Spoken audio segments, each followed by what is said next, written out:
Pois muito bem, galera do YouTube, tô na área para mais uma aula do canal Smart Groups.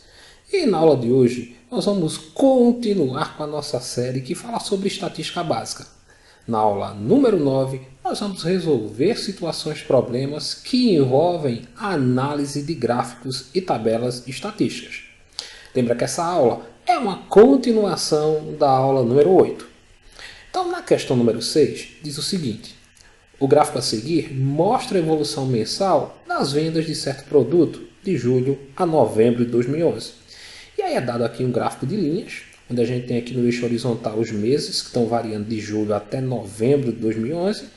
E aqui no eixo vertical as unidades que foram vendidas, que variam aqui de 700 unidades até 2.800. Sabe-se que o mês de julho foi o pior momento da empresa em 2011. E que o número de unidades vendidas desse produto em dezembro de 2011 foi igual à média aritmética do número de unidades vendidas nos meses de julho a novembro do mesmo ano. O gerente de vendas disse em uma reunião da diretoria que se essa redução no número de unidades vendidas de novembro para dezembro de 2011 se mantivesse constante nos meses subsequentes, as vendas só voltariam a ficar piores que julho de 2011 apenas no final de 2012. O diretor financeiro rebateu imediatamente esse argumento, mostrando que, mantida a tendência, isso aconteceria já na letra A, janeiro, na letra B, em fevereiro, na letra C, março, na letra D, em abril e na letra E, em maio. Então, a primeira informação importante desse problema está aqui quando ele fala assim, que o número de unidades vendidas desse produto em dezembro de 2011 foi a média desses 5 meses que estão aqui no gráfico. Então, o que é que a gente vai fazer inicialmente? A gente vai calcular a média de julho até novembro de 2011, porque se a gente conseguir calcular essa média, a gente consegue descobrir quanto foi vendido em dezembro. E se eu conseguir descobrir quanto foi vendido em dezembro, eu sei que redução teve de novembro para dezembro, e aí eu posso fazer as projeções para os próximos meses. Então, para calcular a média, está aqui x barra, e aí nós vamos somar as quantidades que foram vendidas em cada um dos meses. Eu vou ter aqui, em julho, 700 unidades, em agosto, 2.500, em setembro, também 2.500 unidades, em outubro, 2.800 unidades, e em novembro, 2.700. Então, vou somar aqui as quantidades que foram vendidas em cada um dos meses. Como foram 5 meses, eu tenho aqui julho, agosto, setembro, outubro e novembro, eu vou dividir por 5. Quando eu somar aqui as quantidades que foram vendidas em cada um dos meses, vai dar 11.200, que dividido por 5 vai dar 2.240 unidades. O que é que isso quer dizer? Que, em média, em cada um desses meses aqui, foram vendidas 2.240 unidades. E aí eu descobri quanto foi vendido em dezembro. Eu já sei que em dezembro foram vendidas 2.240 unidades. Ok? Bem, agora a gente vai calcular a redução que ele fala aqui, que vai ser nossa tendência. Ele quer saber qual vai ser a redução que eu tive de novembro para dezembro de 2011. Para achar essa redução, a gente vai pegar aqui a quantidade que foi vendida em novembro, que foi aqui, 2.700 unidades, e subtrair da quantidade que foi vendida em dezembro, que foi a média, 2.240 unidades. Quando eu subtrair, eu vou encontrar minha tendência de queda. Isso quer dizer o seguinte, que nos próximos meses, segundo o que eles falaram aqui no problema, vai cair sempre 460 unidades, se for mantida essa tendência. E aí ele quer saber qual vai ser o mês de 2012 que eu vou vender menos do que no pior mês de 2011, que foi julho, quando eu vendi 700 unidades. Agora, a gente vai calcular com base nessa tendência de cair de um mês para o outro 460 unidades, as quantidades que foram vendidas nos meses de 2012, começando por janeiro, que é o primeiro mês aqui, após dezembro de 2011. Então, para descobrir a quantidade de janeiro, eu vou pegar quanto eu vendi em dezembro, que foi 2.240, e tirar 460, que é a minha tendência de queda. E aí eu vou descobrir que em janeiro eu vendi 1.780 unidades desse produto, que ainda não é menor que as 700 que eu tenho aqui em julho de 2011. Então eu vou continuar para o próximo mês, que é fevereiro. Para descobrir quanto eu vendi em fevereiro, eu vou pegar essa quantidade aqui de janeiro, ó, 1.780, e tirar 460. E aí eu vou descobrir que em fevereiro eu vendi 1.320 unidades, que também ainda não é menor que as 700 vendidas em julho de 2011. Então vou para o próximo mês aqui, que é março. Para descobrir quanto eu vendi em março, eu vou pegar essa quantidade de fevereiro, que é 1.320, e tirar 460, que é a minha tendência de queda. Então eu vou vender 860 unidades, que ainda não é menor que as 700 aqui de julho. Então vamos continuar agora em abril. Para descobrir a quantidade de abril, eu vou pegar esses 860 de março e subtrair a tendência de queda, que é 460 unidades. E aí eu vou ter vendido em abril 400 unidades desse produto, que agora é uma quantidade menor que essas 700 aqui, ó, que foram vendidas em julho de 2011. Então, se for mantida essa tendência de queda, o mês de 2012 que eu vou vender menos do que em julho de 2011 vai ser o mês de abril, e a resposta da nossa questão é aqui a alternativa D. Vamos para a próxima questão da aula de hoje. A sétima questão diz o seguinte: os dados do gráfico seguinte foram gerados a partir de dados colhidos no conjunto de 6 regiões metropolitanas pelo Departamento Intersindical de Estatística e Estudos Socioeconômicos de IES. Então tá aqui, ó, taxas de desemprego nas regiões metropolitanas em março de 2010. E aí é dado aqui um gráfico de barras horizontais. No eixo aqui da vertical, eu tenho as regiões metropolitanas, que são São Paulo, Salvador, Recife, Porto Alegre, Belo Horizonte e Distrito Federal. E no eixo horizontal, eu tenho as taxas, que estão variando de 0 até 25%. Lembra que, como são taxas, esses números aqui, ó, eles representam valores percentuais. Supondo que o total de pessoas pesquisadas na região metropolitana de Porto Alegre equivale a 250 mil, o número de desempregados em março de 2010 nessa região foi de quanto? Então, o que ele quer saber é, segundo essa pesquisa, quantas pessoas estão desempregadas na região metropolitana de Porto Alegre. Se eu olhar aqui para o gráfico e destacar, em Porto Alegre a taxa de desemprego é de 9,8%. Isso quer dizer o seguinte, que 9,8% das pessoas que foram pesquisadas disseram que estão desempregadas. Então, o que a gente vai fazer? A gente vai calcular o percentual de desempregados na região metropolitana de Porto Alegre. E como? Calculando 9,8% do total de pessoas que foram pesquisadas, que foram 250 mil. Lembra que 9,8% na forma de razão centesimal é a mesma coisa que 9,8 sobre 100. O de em matemática equivale a multiplicar, e aqui eu repito 250 mil. E aí eu posso pegar esses dois zeros aqui do 100, simplificar com esses dois zeros aqui, 250 mil. E aí o que é que eu vou ter? 9,8 dividido por 1, que é 9,8 vezes 2.500. Então tá aqui, ó, 9,8 vezes 2.500, que vai dar 24.500. Isso quer dizer o seguinte, que na região metropolitana de Porto Alegre, segundo essa pesquisa, tem 24.500 pessoas desempregadas. A resposta da nossa questão é aqui a alternativa A. Vamos para a próxima tela da aula de hoje. Na oitava questão, fala o seguinte: o gráfico apresenta a quantidade de gols marcados pelos artilheiros das Copas do Mundo desde a Copa de 1930 até a de 2006. Então tem aqui a quantidade de gols dos artilheiros das Copas do Mundo. Aqui no eixo que está na vertical a gente tem as quantidades de gols que foram marcadas. E no eixo que está aqui na horizontal, os anos correspondentes. Aí ele fala, a partir dos dados apresentados, qual a mediana das quantidades de gols marcados pelos artilheiros das Copas do Mundo? Então vejam só. O que ele quer é a mediana da quantidade de gols marcados. No gráfico aqui foram dadas essas quantidades. E eu vou organizá-las aqui na nossa tela. Está aqui o nosso row. Como é que a gente chegou nessa quantidade? Da seguinte forma. Se eu observar aqui, ó, tem um pontinho aqui nessa linha que vale 4. Então o que isso quer dizer aqui que isso são 4 gols. Vou marcar aqui. Ó. Então o 4 aqui apareceu uma vez. Se eu observar agora, tem dois pontinhos aqui ó, que estão na metade do espaço aqui entre 4 e 6. Então quer dizer que esses pontos aqui, ó, esse e esse, eles valem 5. Então tem aqui 5 gols duas vezes. Ou seja, tiveram duas copas que os artilheiros marcaram 5 gols. Na próxima linha aqui, ó, eu tenho agora aqui, ó, 1 ponto, 2, 3, 4, 5, 6. Então tiveram 6 anos em que o número de gols marcados pelos artilheiros foram 6. Então, 6 gols vai se repetir aqui, ó, 1, 2, 3, 4, 5, 6 vezes.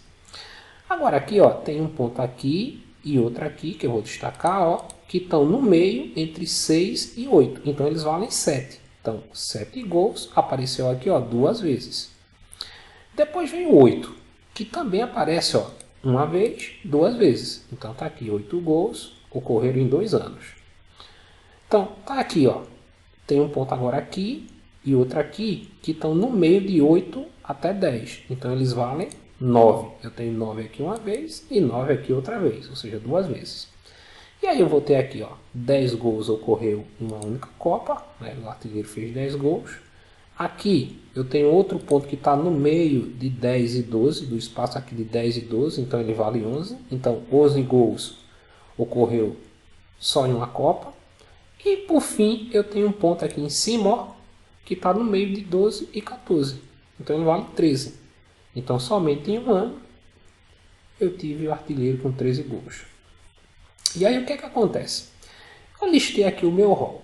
No meu rol eu tenho 1, 2, 3, 4, 5, 6, 7, 8, 9, 10, 11, 12, 13, 14, 15, 16, 17, 18 elementos. Então isso quer dizer o seguinte, que a quantidade de elementos que eu tenho nesse rol é par. E se ela é par, vão ter dois termos centrais. Então o que é que eu fiz aqui? Ó? Eu deixei 8 elementos aqui do lado direito, 8 elementos aqui do lado esquerdo e sobraram aqui no centro 2 elementos, que foi o 6 e o 7, que são meus termos centrais. Lembra que para eu calcular a mediana, eu tenho que ter o rol, eu tenho que estar com os dados organizados do menor para o maior, e quando essa quantidade de dados é par, eu vou ter sempre dois termos centrais que devem ser somados e divididos por 2. Ou seja, eu preciso calcular a média aritmética desses termos centrais para achar a mediana. Então aqui eu vou ter que a minha mediana vai ser, ó, 6 mais 7 dividido por 2. 6 mais 7 vai dar 13, que dividido por 2 é 6,5. Então a mediana do número de gols vai ser 6,5 e a resposta da nossa questão é aqui a alternativa B. Vamos para a próxima questão da aula de hoje. Na nona questão, nós temos o seguinte. 3 alunos X, Y e Z estão matriculados em um curso de inglês. Para avaliar esses alunos, o professor optou por fazer 5 provas. Para que seja aprovado nesse curso, o aluno deverá ter a média aritmética das notas das 5 provas maior ou igual a 6. Na tabela estão dispostas as notas que cada aluno tirou em cada prova.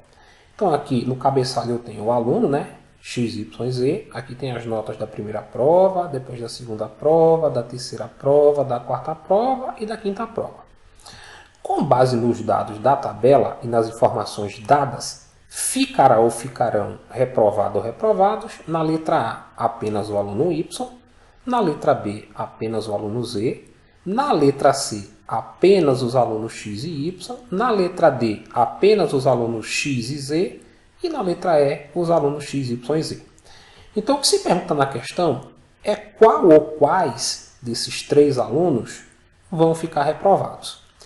Para o aluno ficar reprovado, ele tem que ter nota menor do que 6, porque se ele tirar 6 ou mais do que 6, ele é aprovado.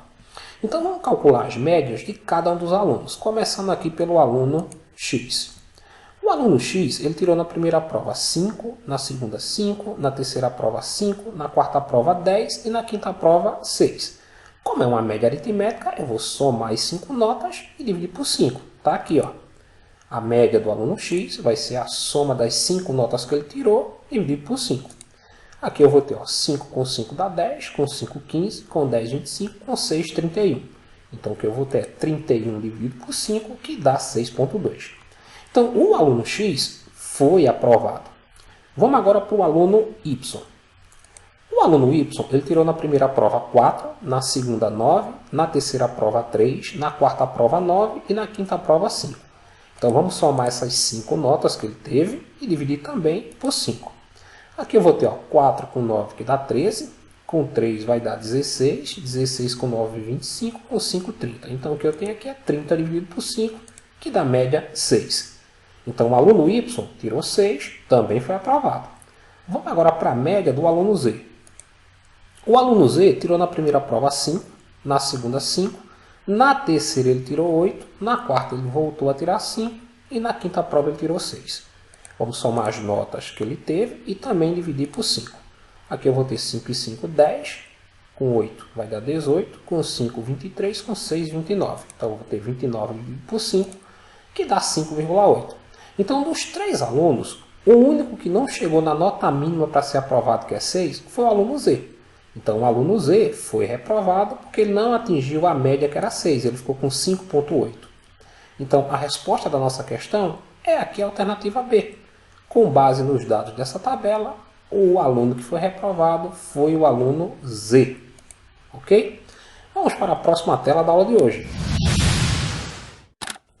Na 10ª questão, nós temos o seguinte. Quanto tempo você fica conectado à internet?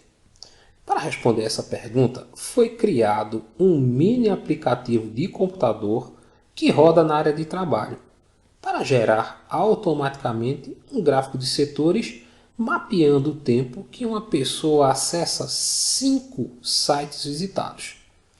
Em um computador, foi observado que houve um aumento significativo do tempo de acesso da sexta-feira para o sábado nos 5 sites mais acessados. A seguir temos os dados do mini aplicativo para esses dias. E aí é dado aqui um primeiro gráfico de setores que mostra os acessos em minutos aqui na sexta-feira. E aqui é um segundo gráfico de setores que mostra o tempo de acesso aqui em minutos no sábado. E é feita a seguinte pergunta. Analisando os gráficos do computador, a maior taxa de aumento no tempo de acesso da sexta-feira para o sábado foi no site na letra A, X, B, Y, na letra C, Z, na letra D, W, na letra E, U. Então, o que a gente tem que fazer é calcular a taxa de aumento em relação ao acesso em minutos da sexta para o sábado em cada site e ver qual foi o que teve a maior taxa. Então vamos começar aqui olhando para esse gráfico da sexta-feira e para o site X. Eu tenho aqui 12 minutos de acesso na sexta-feira e aqui no sábado eu tenho 21 minutos de acesso nesse site X. Então vamos colocar aqui na nossa tela. No site X de 12 minutos foi para 21 minutos. Isso quer dizer o seguinte, que teve uma alta de 9 minutos da sexta para o sábado. Como é que eu vou calcular a taxa? Eu vou pegar esses 9 minutos que foi a alta e dividir pelo tempo inicial que foi 12 minutos. Fazer isso aqui, A taxa de X vai ser 9 dividido por 12, que vai dar 0,75, que é a mesma coisa que 75%. Isso quer dizer o seguinte, que o site X teve uma alta aqui em termos de minutos da sexta para o sábado, em termos de acesso, de 75%. Agora vamos aqui para o site Y. De 30 minutos que ele foi acessado na sexta-feira, aumentou para 51 minutos aqui no sábado. Então vamos colocar aqui na nossa tela também. No site Y, de 30 minutos foi para 51. Então houve uma alta aqui em minutos de 21 minutos. Então o que eu vou fazer? Eu vou pegar esses 21 minutos e dividir aqui pelo tempo inicial de acesso que foi 30 minutos para identificar a alta. Então está aqui. A taxa do site Y vai ser 21 dividido por 30, que dá 0,70, que é a mesma coisa que 70%. Então isso quer dizer que o tempo de acesso aumentou em 70%. Observa que eu divido sempre a alta que eu tive por esse valor inicial aqui. Aqui eu dividi por 12, aqui eu dividi por 30, e não pelo valor final. Vamos continuar agora com o site Z. Na sexta-feira, ele foi acessado durante 10 minutos. No sábado, 11 minutos. Então, houve aí uma alta de 1. colocar aqui, ó. O site Z de 10 minutos foi para 11. Então o que é que eu vou fazer? Eu vou pegar 1 e dividir por essa quantidade inicial. Lembra que eu sempre vou pegar o número que aumentou, a quantidade que aumentou em minutos, e dividir por esse valor inicial. Então eu vou ter aqui a taxa de Z, vai ser 1 dividido por 10, que é 0,10, que equivale a 10%. Então o acesso da sexta para o sábado, para esse site Z, aumentou em 10%. Vamos agora para o site W. Na sexta-feira, ele foi visualizado durante 38 minutos e no sábado, durante 57 minutos. Vamos colocar aqui, ó. De 38 foi para 57. Então, houve uma alta aqui de 19 minutos. Então, o que é que eu vou fazer? Eu vou pegar 19 minutos, que foi o quanto aumentou da sexta para o sábado, e dividir pelo valor inicial, que é 38. Vai dar 0,50. A taxa vai ser de 50%. Então, esse site W teve uma taxa ou teve um aumento de acesso em minutos de 50%. Agora vamos aqui para o último site, que é o site U. De 40 minutos aqui da sexta-feira, foi para 56 minutos no sábado. Então, aqui, ó, o site U de 40 minutos foi para 56 minutos. Então, houve uma alta aqui de 16 minutos. Eu vou pegar 16, dividir por 40 e vou achar a taxa de alta aqui em questão de acesso do site U. 16 por 40 vai dar 0,40, que é 40%. Então o tempo de acesso da sexta para o sábado aumentou em 40%. O que ele pergunta aqui é qual desses 5 sites, teve o maior aumento em termos de acesso. E se eu observar, foi o site aqui, ó, X, que teve um aumento aqui de 75%. Então a resposta da nossa questão é aqui a alternativa A. Bem, galera, essa foi mais uma aula da nossa série sobre estatística básica. Se você gostou, deixa aí o seu like, faça o seu comentário, compartilhe o nosso vídeo nas redes sociais e aproveita, se inscreve aí no nosso canal para estar nos dando aquela força, aquela moral grandiosa de sempre. Foi mais uma vez um imenso prazer estar com vocês e não esquece, agora ficou fácil aprender matemática. Até o nosso próximo encontro.